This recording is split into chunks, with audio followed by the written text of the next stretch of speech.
Banking రంగంలో సంస్కరణలు ప్రక్షాళనకు శ్రీకారం చుట్టిన కేంద్ర ప్రభుత్వం ఆ దిశగా మరో కీలక నిర్ణయం తీసుకుంది. పలు ప్రభుత్వ రంగ బ్యాంకుల విలీనాలతో వాటి ముఖచిత్రం మార్చిన ప్రభుత్వం ఇప్పుడు సహకార బ్యాంకుల విషయంపైన దృష్టి సారించింది. దేశవ్యాప్తంగా ఉన్న పట్టణ సహకార, రాష్ట్ర సహకార బ్యాంకులను ఆర్బీఐ పరిధిలోకి తీసుకొచ్చింది. దీంతో దేశవ్యాప్తంగా 1500కు పైగా ఉన్న పట్టణ, రాష్ట్ర సహకార బ్యాంకులు ఆర్బీఐ పర్యవేక్షణలో ఉండనున్నాయి. దాదాపు 8.5 కోట్ల మందికి పైగా ఖాతాదారులకు భరోసా లభించనుంది.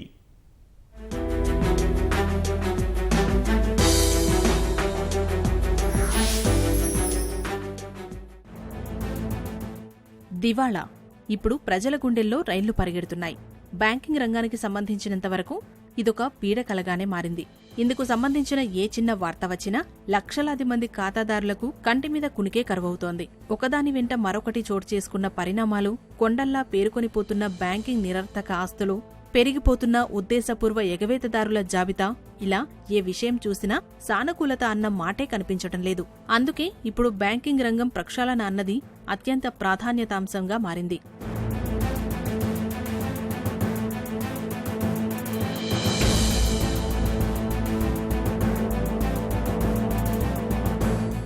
నిజానికి బ్యాంకుల్లో డబ్బు దాచుకుంటే కష్టార్జితానికి ఎలాంటి ముప్పు ఉండదన్నది సామాన్యుల నుంచి మధ్యతరగతి వరకు అందరిలో ఒకప్పుడు ఉన్న భరోసా.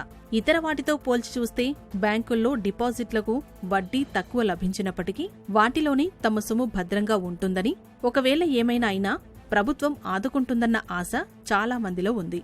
ఇక వాణిజ్య బ్యాంకులతో పోలిస్తే 1-2% అధిక వడ్డీ వస్తుందన్న ఆశ సమీపంలోనే ఉంది కదా అన్న దిలాస ఉంటుంది.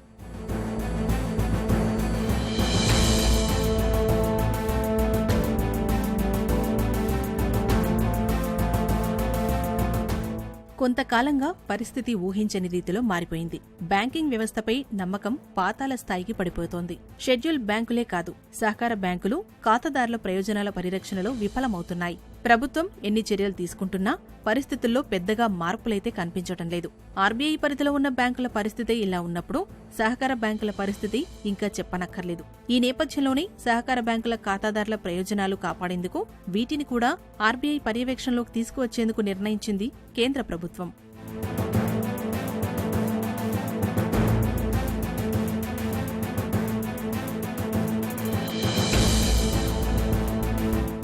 కేంద్ర ప్రభుత్వ నిర్ణయంతో అన్ని పట్టణ, బహుళ రాష్ట్రాల్లో పనిచేసే సహకార బ్యాంకులను ఆర్బీఐ పర్యవేక్షణ పరిధిలోకి రానున్నాయి. ఖాతాదారుల ప్రయోజనాల పరిరక్షణకు Punjab and Maharashtra cooperative bank లాంటి పరిణామాలు మరోసారి చోటు చేసుకోకుండా ఉండేందుకు ఇలాంటి నిర్ణయం తీసుకున్నట్టు తెలుస్తోంది. కేంద్రం తీసుకున్న నిర్ణయంతో సహకార బ్యాంకుల్లో పాలన మెరుగుపడడంతో పాటు డిపాజిట్దారుల ప్రయోజనాలకు రక్షణ లభించనున్నట్టు చెబుతున్నారు. ప్రభుత్వ నిర్ణయం కారణంగా వాణిజ్య బ్యాంకుల్లానే ఇకపై 1540 పట్టణ సహకార, ఒకటికి మించి రాష్ట్రాల్లో పనిచేసే మల్టీ స్టేట్ కోఆపరేటివ్ బ్యాంకులు ఆర్బీఐ పర్యవేక్షణ కిందకు రానున్నాయి.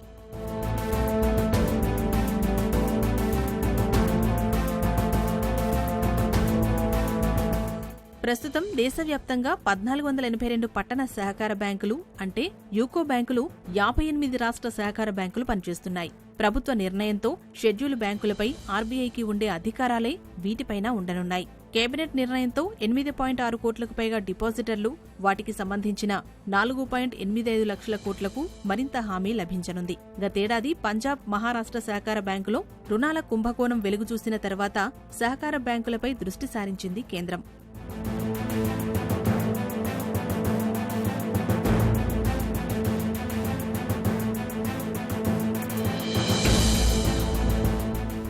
గతేడాది పంజాబ్, మహారాష్ట్ర సహకార బ్యాంకులో రుణాలకు సంబంధించిన కుంభకోణం వెలుగుచూడటంతో సెప్టెంబర్ 23న డిపాజిట్ల ఉపసంహరణపై నిషేధం విధించింది ఆర్బీఐ. ముఖ్యంగా రియల్ ఎస్టేట్ రంగానికి ఇచ్చిన రుణాల్లో అవకతవకలు చోటు చేసుకున్నట్టు గుర్తించింది. అలాంటి తప్పులు పునరావృతం కాకుండా చూసేందుకు ఈ ఏడాది మార్చి 3న లోక్సభలో బ్యాంకింగ్ నియంత్రణ చట్ట సవరణ బిల్లు ప్రవేశపెట్టారు. ఆ కీలక బిల్లు చట్టరూపం దాల్చకపోవడంతో మోదీ ప్రభుత్వం ఇప్పుడు సంబంధిత ఆర్డినెన్స్కు ఆమోదం తెలిపింది.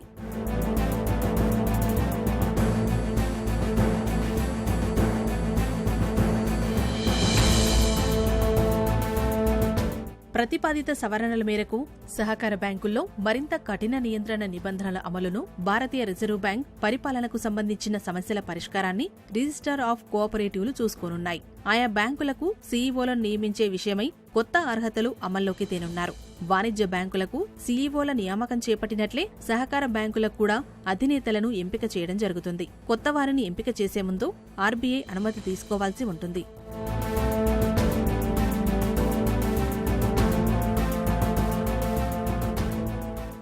ఒక విధంగా చెప్పాలంటే RBI direct regulation and supervision ద్వారా ఈ యొక్క అర్బన్ కోఆపరేటివ్ బ్యాంక్స్ యొక్క క్రెడిబిలిటీ ఇంప్రూవ్ అయ్యేదానికి అవకాశం ఉంటుంది. వాళ్ళ యొక్క సిస్టమ్స్, వాళ్ళ యొక్క ప్రాసెసెస్, వాళ్ళ ఇంటర్నల్ కంట్రోల్ ఇవి కూడా ఇంప్రూవ్ అయ్యేదానికి అవకాశం ఉంటుంది. కాబట్టి ఇది ఒక అవసరమైన స్టెప్. గవర్నమెంట్ ఆఫ్ ఇండియా కొంత ఆలస్యమైనా కానీ ఈ నిర్ణయం తీసుకోవడం ఒక మంచి నిర్ణయమే.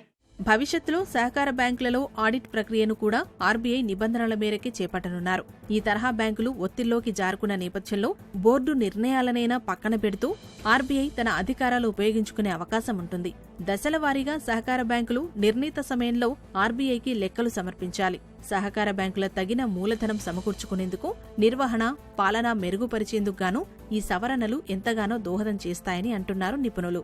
పీఎంసీ బ్యాంక్ కుంభకోణం నేపథ్యంలో లక్షలాది మంది ఖాతాదారులు ప్రభావితమైన నేపథ్యంలో సర్కారు ఆలస్యంగానైనా మేల్కొని ఈ నిర్ణయం తీసుకోవడం ఆహ్వానించదగ్గ పరిణామమేనని నిపుణులు చెబుతున్నారు. సహకార బ్యాంకులను ఆర్బీఐ పర్యవేక్షణలో తెచ్చిన కేంద్రం నిర్ణయం వెనుక ప్రధాన కారణం పీఎంసీ కుంభకోణం. ఈ నేపథ్యంలోనే బ్యాంకింగ్ నియంత్రణ చట్టానికి సవరణలు చేపట్టింది ప్రభుత్వం. అయితే సహకార బ్యాంకులు మూతపడటం ఇప్పుడు కొత్తేమీ కాదు. గతంలో కూడా ఎన్నో సహకార బ్యాంకులు ఖాతాదారులు నట్టేట ముంచిన సందర్భాలున్నాయి. అయితే ప్రస్తుతం కేంద్రం తీసుకున్న నిర్ణయంతోనైనా బ్యాంకింగ్ రంగం గాడిన పడుతుందా? ఖాతాదారుల ప్రయోజనాలు నెరవేరుతాయా? ఇవే చాలా మందిలో మెదులుతున్న ప్రశ్నలు.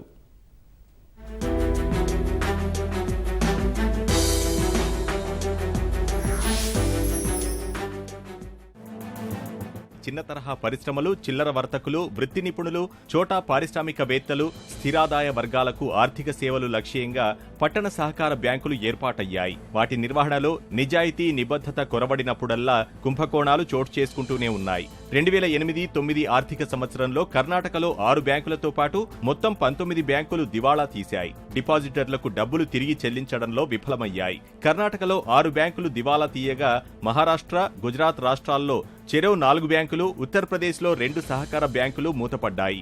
2007-8 దేశంలో 22 సహకార బ్యాంకులు మూతపడ్డాయి. తెలుగునాట మూతపడిన సహకార బ్యాంకులకు కుదవలేదు. 18 ఏళ్ల క్రితం ఉమ్మడి ఆంధ్రప్రదేశ్లో భాగ్యనగర్, కృషి, వాసవి, చార్మినార్, మెగాసిటీ వంటి బ్యాంకులు ఎన్నో ఇలాగే అకస్మాత్తుగా మూతపడ్డాయి. అప్పట్లో వాసవి పట్టణ సహకార బ్యాంకు విషయంలో హెచ్చరికలు వచ్చినా ప్రభుత్వం పట్టించుకోకపోవడం వల్ల ఖాతాదారులు పెద్ద ఎత్తున నష్టపోయారు. అంతకుముందు ఏడాది సహకార బ్యాంకుల్లో ఆర్థిక సంక్షోభంపై నివేదిక రూపొందించిన నరసింహమూర్తి కమిటీ నిధులు గోల్మాల్కు సంబంధించి వాసవి బ్యాంక్ డైరెక్టర్లపై క్రిమినల్ చర్యలు తీసుకోవాలని ప్రభుత్వానికి సూచించింది. బ్యాంక్లో డైరెక్టర్లే బినామీ పేర్లతో రుణాలు తీసుకున్నారని, రుణాల కోసం పెట్టిన ఆస్తులు రుణాల విలువలో సగం కన్నా తక్కువ అని వెల్లడించింది. 2002 సెప్టెంబర్లో 7 సభ్యులతో కూడిన నరసింహమూర్తి కమిటీ ఈ నివేదిక ఇచ్చింది. అప్పట్లో యూటీఐ బ్యాంక్ చైర్మన్ గా ఉన్న ఆయన ఉమ్మడి ఆంధ్రప్రదేశ్లోని 168 సహకార బ్యాంకుల్లో 51 మూతపడే దశలో ఉన్నాయని హెచ్చరించారు. అర్థాంతరంగా మూతపడుతున్న బ్యాంకులపై తీసుకోవాల్సిన చర్యలతో పాటు రోగ మూలాలు నివారణ చర్యల్ని కమిటీ సిఫార్సు చేసింది. పట్టణ సహకార బ్యాంకుల పనితీరు మెరుగు కోసం అంతకుముందే మరికొన్ని కమిటీలు వేశారు. అందులో మొదటిది 1945లో నియమించిన సారయ్య కమిటీ. తర్వాత Wardha committee, PN Damri committee, Madhav Das committee, Hate committee, Marathe కమిటీలు నియమించారు. ఇవన్నీ సహకార బ్యాంకుల పనితీరు మెరుగుపరిచేందుకు అనేక సిఫార్సులు చేశాయి.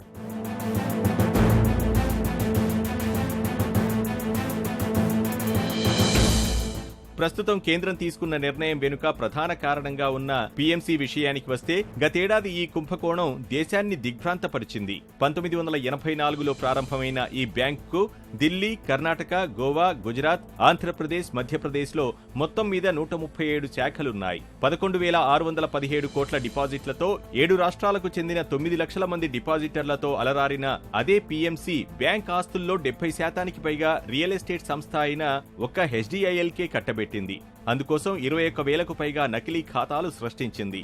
ఈ ఘటన తర్వాత డిపాజిట్ల ఉపసంహరణపై నిషేధం విధించింది ఆర్బీఐ. దేశ బ్యాంకింగ్ రంగం పురోగతి ధోరణులపై 2017-18 రిజర్వ్ బ్యాంక్ నివేదిక ప్రస్తుతం దేశంలోని సహకార బ్యాంకుల స్థితిగతులకు అద్దం పట్టింది. అప్పటికే పట్టణ సహకార బ్యాంకుల్లో కుంభకోణాలు చోటు చేసుకుంటూనే ఉన్నాయి. 2001లో గుజరాత్లో వెలుగు చూసిన మాధవపుర సహకార బ్యాంక్ ఉదంతమే ఇందుకో ఉదాహరణ. స్టాక్ బ్రోకర్ కేతన్ పరేఖ్కు పెద్ద మొత్తాల్లో రుణాలివ్వడంతో ఈ కుంభకోణం విలువ భారీ స్థాయిలో నమోదైంది.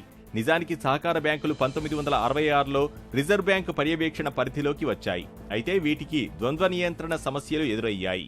ఇంతవరకు మనం చూసాం చాలా ఫ్రాడ్స్, బోర్డు మెంబర్లు వాళ్ళకి వాళ్ళు డబ్బులు ఇచ్చుకోవడాలు, లేదా వాళ్ళకి కావాల్సిన రంగాల్లో వాళ్ళు నిధులు సమకూర్చుకోవడాలు, అవన్నీ ఎవరి నిధులతో చేశారు? మెంబర్ నిధులతో చేశారు. మెంబర్స్ ఏవైతే నమ్మకంతో డిపాజిట్లు పెట్టారో, ఎందుకంటే కొంచెం అదనం వడ్డీ ఇస్తున్నారు సహకార బ్యాంకుల్లో, ఎక్కువ వడ్డీ ఇస్తుంది కదా అని డిపాజిటర్ల నమ్మకం కొట్టి అక్కడ పెడితే మొత్తం వాళ్ళ డిపాజిటర్లకే మోసం వచ్చేసింది. డిపాజిటర్లు ఓకుమ్మడిగా వాళ్ళు నష్టపోవాల్సి వచ్చింది. అటువంటి విధానానికి స్వస్తి చెప్పాలి అంటే ఇటు ద్వంద్వ నియంత్రణ విధానం ఉండేది పూర్వం, దాన్ని స్వస్తి చెప్పారు. ప్రస్తుతం బ్యాంకింగ్ రెగ్యులేషన్ చట్ట సవరణ బిల్లు ద్వారా చాలా వరకు ఇలాంటి సమస్యలకు సమాధానం లభిస్తుందని భావిస్తున్నారు. అయితే క్షేత్రస్థాయిలో వాటిని సక్రమంగా అమలుపరిచినప్పుడే ఖాతాదారుల నమ్మకాన్ని పొందవచ్చు. ఇప్పుడు ఈ బాధ్యత ఆర్బీఐ పైనే ఉంది.